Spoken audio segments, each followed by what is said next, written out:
S1. Une opération qui va jusqu'au 10 août, par laquelle le gouvernement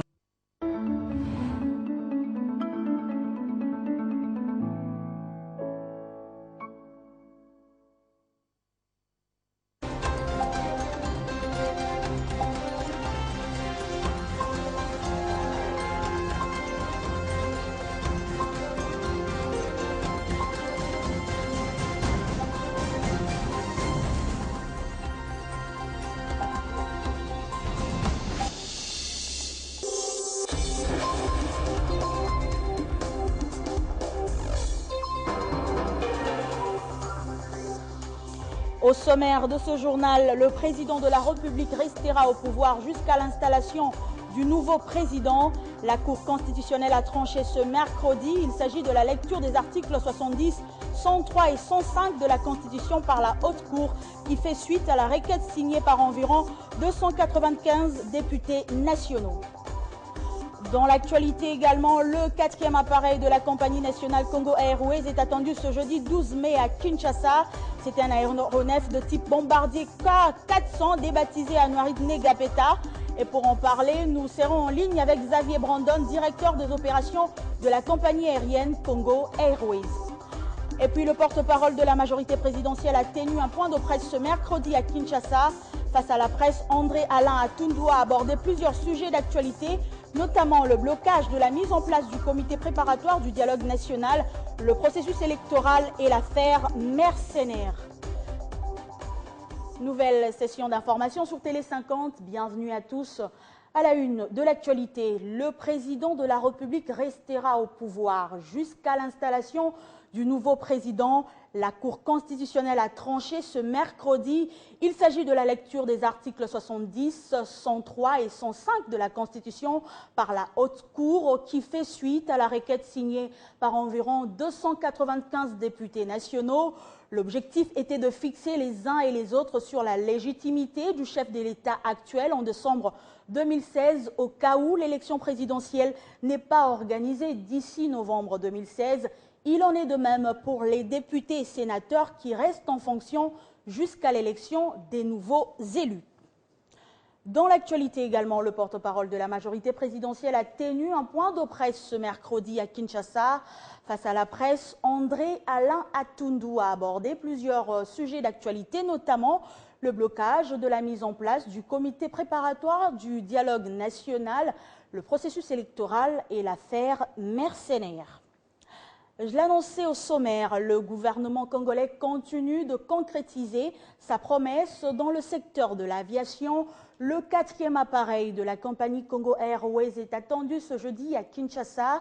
C'est un aéronef de type bombardier Q400 débaptisé Anouarit Negapeta, une religieuse congolaise de sœur de la Sainte Famille, morte martyre de la pureté en 1964. Et justement à ce sujet, nous sommes en ligne avec Xavier Brandon. Il est directeur des opérations de Congo Airways. Bienvenue, Monsieur Xavier. Confirmez-vous l'arrivée du bombardier Q400 dénommé Anouarit Negapeta demain à Kinshasa? Je vous confirme que notre deuxième bombardier Q400 arrive demain à Kinshasa. Et quelles sont les dispositions prises pour que cet aéronef atterrisse dans des bonnes conditions? Les dispositions prises, à savoir Kinshasa est équipé de ce qu'il faut. Là, nous avons une très bonne piste et des avions récents, comme vous le savez, de 2010 en excellent état, qui sortent en plus de la maintenance pour vérification totale. Cette nouvelle acquisition va augmenter la capacité d'exploitation sur les réseaux domestiques. Mais dites-nous, quel réseau va-t-il desservir exactement? Donc l'appareil va commencer, comme vous le savez, le 17, il y aura une inauguration officielle de cette flotte des bombardiers.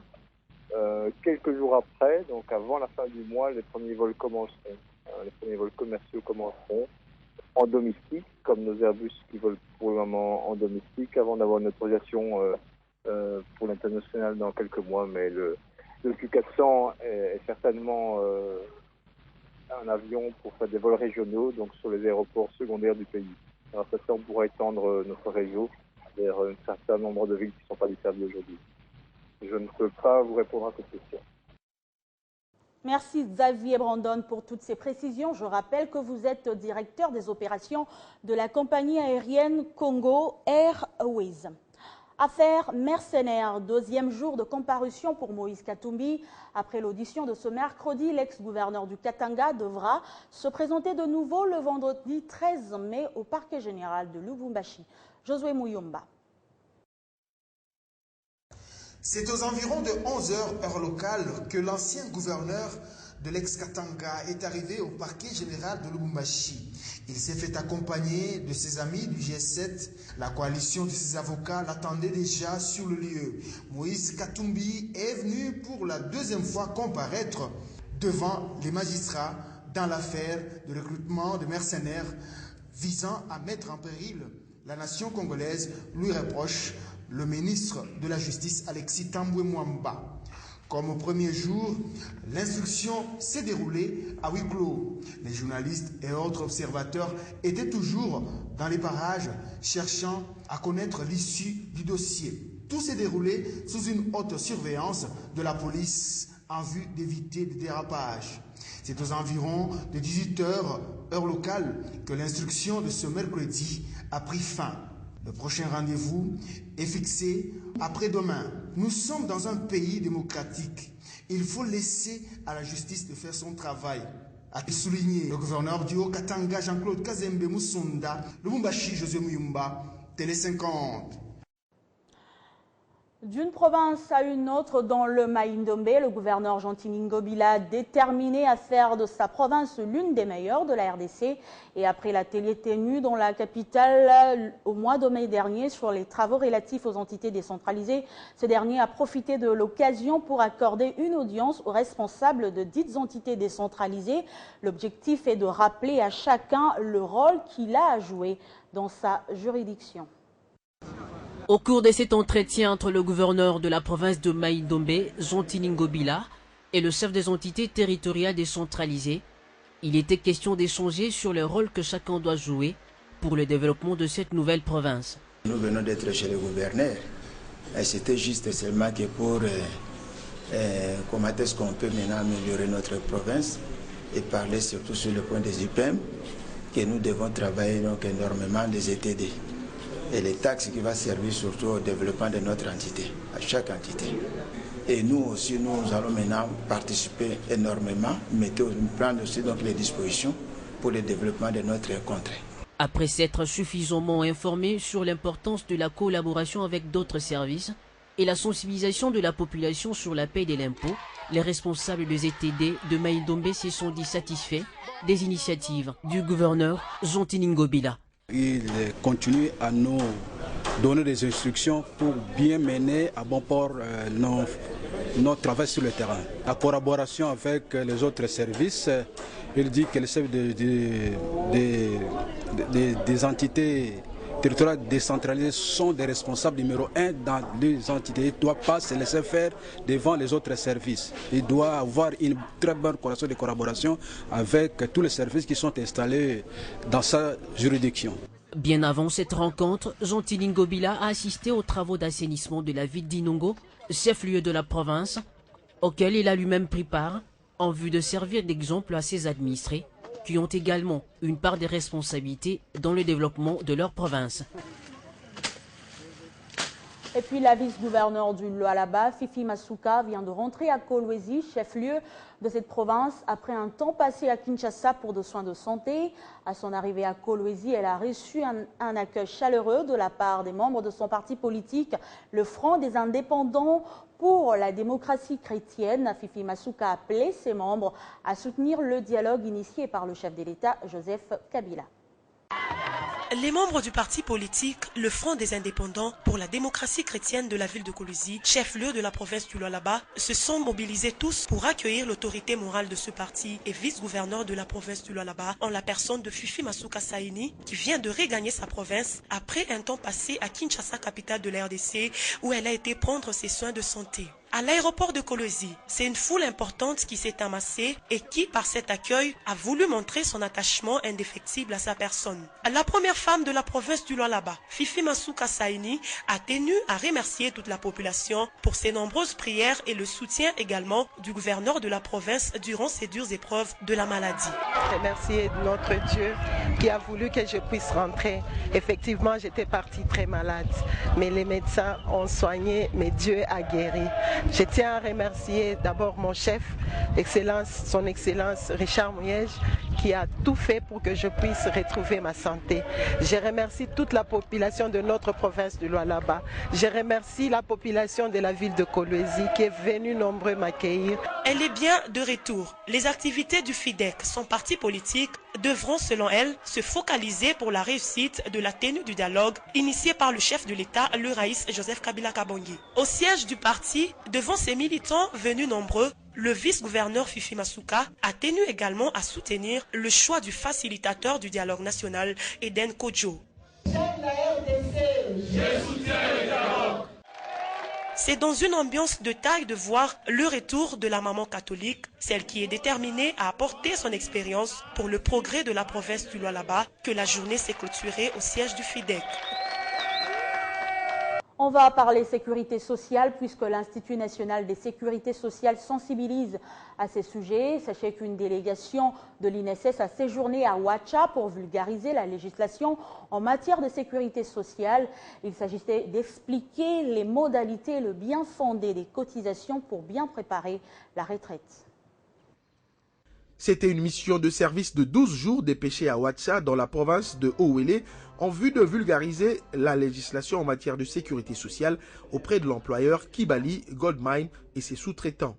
Des échanges sous forme de conférences-débats ont été organisés à cet effet sous la supervision du directeur des recouvrements qui a exposé sur la législation en matière de sécurité sociale et les avantages accordés aux entreprises.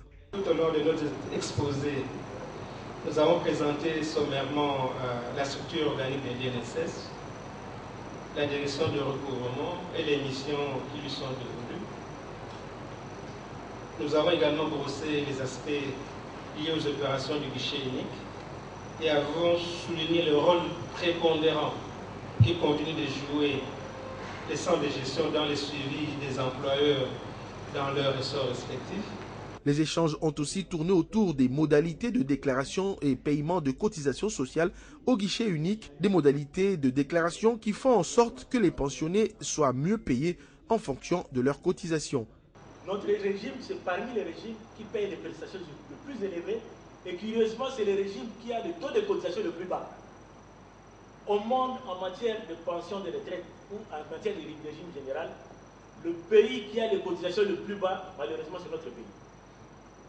Et le pays qui paye les prestations les plus élevées, curieusement aussi, c'est notre pays.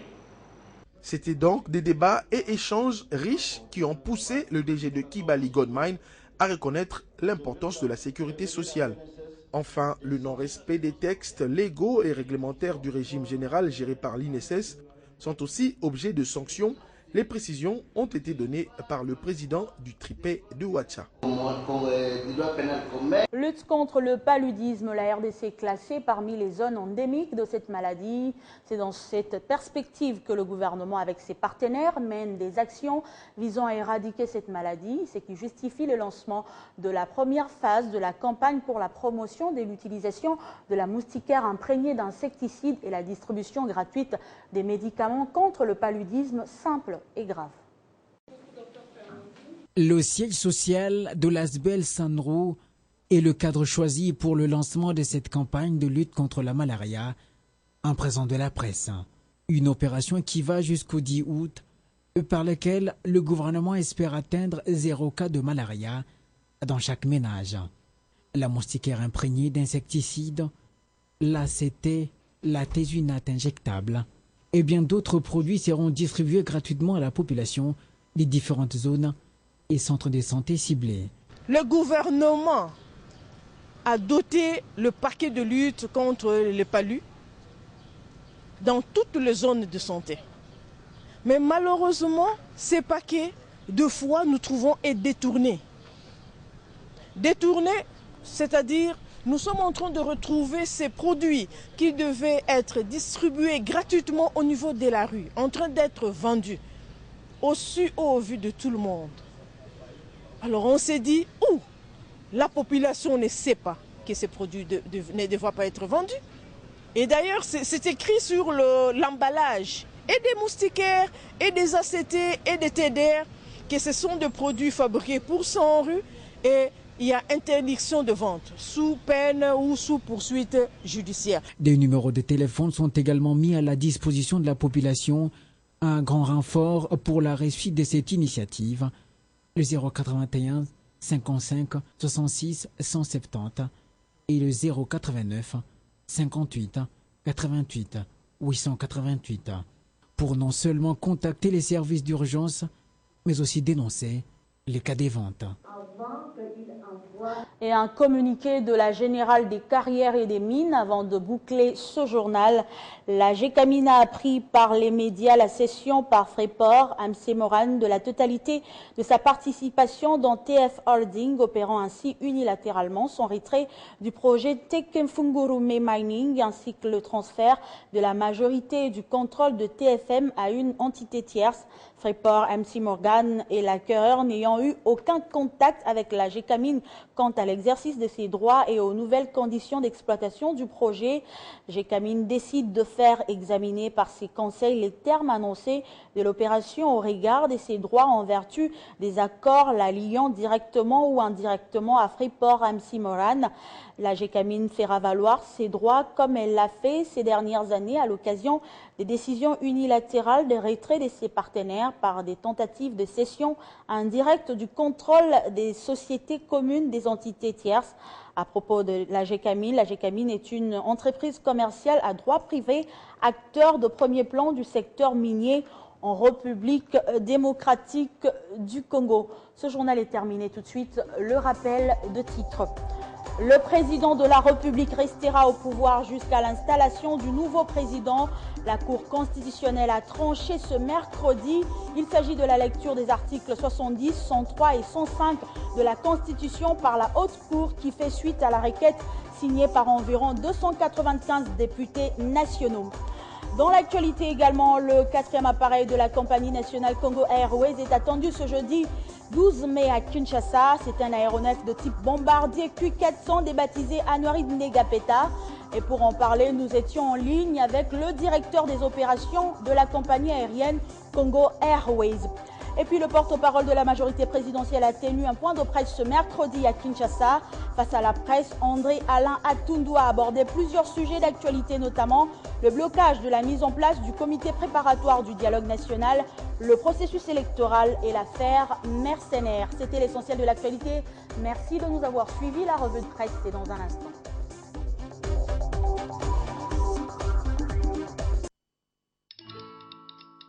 Dans la vie, nous avons tous des rêves, objectifs et aspirations. Vos projets d'avenir ainsi que ceux qui vous sont chers dépendent des choix que vous effectuez aujourd'hui. C'est pourquoi la Raobank a créé Renaissance, le nouveau compte d'épargne qui vous propose un meilleur taux rémunérateur à court et à moyen terme. Ainsi, vous pourrez suivre l'évolution des intérêts générés par votre épargne et assurer un avenir meilleur à vos projets les plus chers. Raobank is my bank.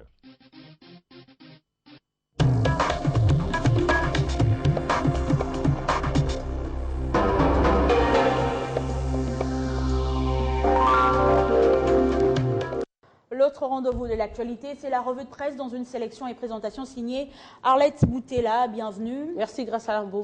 Dans l'actualité, article 70 de la Constitution, les défis qui attendent la Cour constitutionnelle. Et oui, le défi également a été relevé. Le potentiel en ligne confie que le débat politique qui dure depuis quelques années sur la question de savoir si le président Joseph Kabila quittera ou ne quittera pas le pouvoir au bout de son deuxième mandat et qui expire le 19 décembre 2016, s'est transposé à la Cour constitutionnelle saisie par plus de la moitié des députés nationaux pour qu'elle se prononce principalement sur l'interprétation correcte à donner à l'article 70 de la loi fondamentale. Selon le magazine Jeune Afrique, la Cour, qui siégeait en audience à Kinshasa, répondait à une requête en interprétation déposée par la majorité présidentielle alors que la perspective de la tenue du scrutin en 2016 s'éloigne chaque jour davantage. Au magazine de titrer, la Cour constitutionnelle estime que Kabila peut rester en fonction après la fin de son mandat, suivant le principe de la continuité de l'État, et pour éviter le vide à la tête de l'État, le président actuel reste en fonction jusqu'à l'installation du nouveau président élu, a indiqué ce 11 mai un arrêt de la Cour constitutionnelle lu par son président Benoît Luamba. Africatem de rajouter que la Cour avait en quelque sorte arbitré sur la primauté accordée entre deux articles de la loi fondamentale, c'est-à-dire l'article 70 et l'article 75. Elle a choisi de privilégier l'article 70 stipulant qu'à la fin de son mandat, le président de la République reste en fonction jusqu'à l'installation effective du nouveau président élu. La Cour a tranché et donc arrêté de polémiquer. C'est ce qu'on peut comprendre du titre à la une de 7/7 qui est clair. Controverse autour de la vacance du pouvoir. La Cour constitutionnelle a tranché. Eh bien, la Cour constitutionnelle a tranché et en parlant du dialogue national, volte-face de l'UDPS. Justement, les yeux sont rivés actuellement vers le dialogue national. Et oui, grâce le quotidien, La Prospérité indique que d'après Bruno Tshibala, secrétaire général adjoint et porte-parole de l'UDPS, le facilitateur désigné par l'Union africaine Edem Kodjo, abandonné à lui-même, n'est pas à la hauteur de la situation. Il faudrait lui adjoindre plusieurs autres facilitateurs internationaux. C'est une exigence de plus posée par le parti d'Étienne Tshisekedi avant de transmettre la liste de ses délégués au comité préparatoire du dialogue. Au côté majorité présidentielle, André-Alain Atundu, le porte-parole, se dit très surpris et ne comprend pas la volte-face de l'UDPS terriblement hostile à l'évocation du simple principe de transition. Après le 19 décembre 2016, l'UDPS commence à revenir à la juste mesure, rapporte le portail 7sur7.cd. Félix Tshisekedi dit s'en remettre aujourd'hui au rapport d'experts onusiens ainsi que ceux de l'EIF pour déterminer si les élections peuvent encore se tenir dans le délai. Et connaissant d'avance la réponse des experts sur la question, le secrétaire national de l'UDPS chargé des relations extérieures avoue s'il était techniquement impossible d'organiser l'élection présidentielle et les législatives dans les délais constitutionnels, il faudra déterminer les responsabilités. Une transition doit être mise en place après le 19 décembre prochain. Entre-temps, attendant désespérément, comité préparatoire, c'est le titre de l'édito de Forum de Zas. Devant les demandes aussi multiples, le facilitateur ne sait plus où donner de la tête. Lui qui avait un format somme toute opérationnel de 12 délégués pour la majorité, autant pour l'opposition et 6 pour la société civile. Une répartition manifestement à milieu de la jurisprudence congolaise. Le problème, c'est que cette ruée vers le comité préparatoire ne suspend le temps. Le compte à rebours poursuit son bonhomme de chemin. C'était l'essentiel de votre revue de presse. Merci Arlette. Je vous en prie, grâce à l'âme. C'est la fin de la revue de presse. Merci de votre attention soutenue. L'info est en continu sur Espace 50.